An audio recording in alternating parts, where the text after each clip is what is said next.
สวัสดีครับเคยเจอปัญหานี้กันไหมครับซื้อผักผลไม้มาตุนไว้เต็มตู้เย็นเลยแต่สุดท้ายก็กินไม่ทันจนต้องทิ้งไปซะอย่างนั้น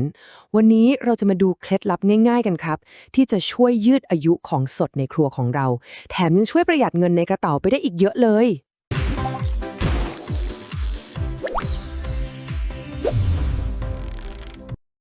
ผมเชื่อว่าหลายคนต้องพยักหน้าตามแน่นอนเลยใช่ไหมครับมันเป็นความรู้สึกที่แบบน่าเสียดายจริงๆนะครับผักสดๆที่เราตั้งใจจะเอามาทำอาหารอร่อยๆเนี่ยกลับต้องกลายเป็นขยะไปซะก่อน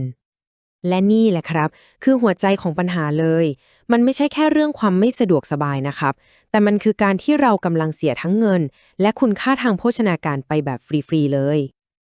เอาล่ะครับ เรามาเริ่มกันที่กฎเหล็ก2ข้อที่ต้องบอกเลยว่าเป็นพื้นฐานที่สำคัญมากๆ ถ้าเราเข้าใจ2ข้อนี้ได้นะ รับรองว่าปัญหาผักเน่าคาตู้เย็นจะลดลงไปเยอะเลยครับ ประเด็นแรกที่สำคัญที่สุดเลยก็คือเรื่องความชื้นครับ ความชื้นเนี่ยมันคือตัวเร่งการเน่าเสียชั้นดีเลย ดังนั้นกฎง่ายๆเลยก็คืออย่าเพิ่งล้างผักผลไม้ก่อนเก็บเด็ดขาดครับ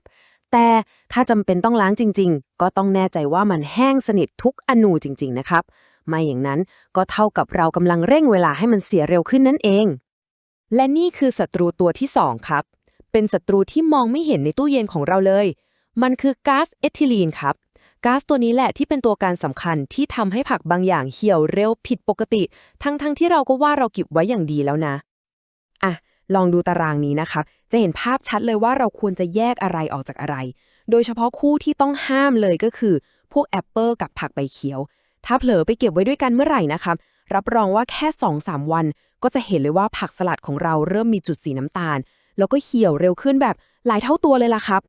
เอาละครับหลังจากที่เราเข้าใจกฎเหล็ก2ข้อไปแล้วทีนี้เรามาลงลึกถึงวิธีปฏิบัติสำหรับผักแต่ละชนิดที่เจอกันบ่อยๆในครัวกันดีกว่าครับ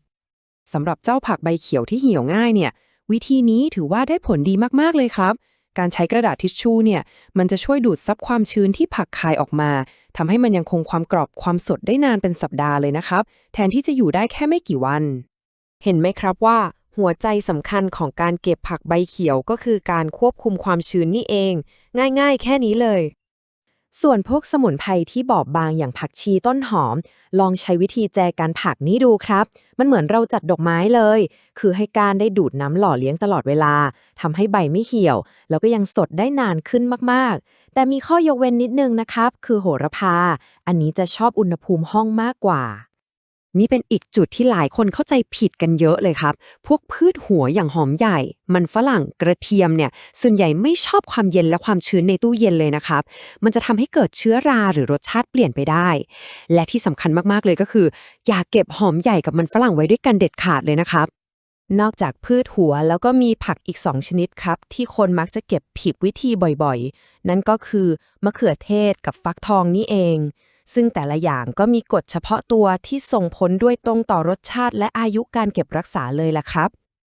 ประเด็นสำคัญของมะเขือเทศคือรสชาติเลยครับ การแช่เย็นเนี่ยมันจะไปหยุดการทำงานของโมเลกุลที่สร้างรสชาติ เพราะฉะนั้นถ้าอยากกินมะเขือเทศที่อร่อยที่สุดก็ควรเก็บไว้นอกตู้เย็นครับ แต่ถ้ามันสุกงอมแล้วจริงๆแล้วเรายังกินไม่ทัน การแช่เย็นก็จะช่วยยืดอายุได้อีกนิดหน่อยครับอ้อมีเคล็ดลับเล็กๆด้วยนะคะ คือลองเด็ดขั้วออกแล้วใช้เทปใสแปะทับไว้จะช่วยลดการคายน้ำได้อีกทางหนึ่งครับ สำหรับฟักทองกดง่ายมากๆครับตราบใดที่ยังเป็นลูกกลมๆยังไม่หั่นเนี่ยสามารถวางไว้นอกตู้เย็นได้เลยครับแต่ทันทีที่ถูกหั่นแล้วความชื้นจะเข้ามาโจมตีทันทีเราต้องรีบจัดการควานไส้ห่อให้มิดชิดแล้วนำเข้าตู้เย็นโดยเร็วที่สุดเลยครับ ทีนี้ถ้าเรารู้ตัวว่ายังไงก็ใช้ผักผลไม้ล็อตนี้ไม่ทันแน่ๆอย่าปล่อยให้มันเน่าเสียไปเฉยๆครับการแช่แข็งคือวิธีที่ดีที่สุดในการเก็บรักษาไว้ใช้ได้นานหลายเดือนเลยทีเดียวขั้นตอนอาจจะดูเยอะสักหน่อยนะครับแต่ผมรับรองว่าคุ้มค่าแน่นอนการลวกเนี่ยจะช่วยรักษาสีสันและรสสัมผัสของผักไว้ส่วนการเอาไปแช่แข็งแบบกระจายตัวก่อนแบบนี้จะช่วยให้ตอนเราหยิบผักออกมาใช้มันสะดวกมากๆครับไม่ต้องมานั่งทุบน้ำแข็งก้อนใหญ่ๆ และนี่คือสิ่งที่น่าสนใจมากครับ หลายคนอาจจะคิดว่าของแช่แข็งมีคุณค่าทางอาหารน้อยกว่า แต่จริงๆ แล้วกระบวนการแช่แข็งที่ถูกวิธีเนี่ยสามารถล็อกสารอาหารไว้ได้ดีมากๆเลยนะครับ แถมยังช่วยลดขยะอาหารแล้วก็ประหยัดเวลาในการทำครัวของเราได้อีกด้วย มาถึงช่วงสุดท้ายกันแล้วครับจะเห็นได้ว่าแค่เราปรับเปลี่ยนวิธีการเก็บของเล็กๆน้อยๆเนี่ยก็สามารถสร้างความเปลี่ยนแปลงที่ยิ่งใหญ่ให้กับครัวของเราได้เลยนะครับ สรุปหัวใจสำคัญ 4 ข้อจากเรื่องราวทั้งหมดในวันนี้นะครับ แค่เราจำหลักการ 4 ข้อนี้ได้ ก็สามารถจัดการกับผักผลไม้ส่วนใหญ่ได้อย่างมีประสิทธิภาพแล้วล่ะครับ ดังนั้นประเด็นสำคัญก็คือเทคนิคเหล่านี้ไม่ได้เป็นแค่เรื่องของการจัดระเบียบตู้เย็นนะครับแต่มันส่งผลโดยตรงต่อทั้งสุขภาพของเรา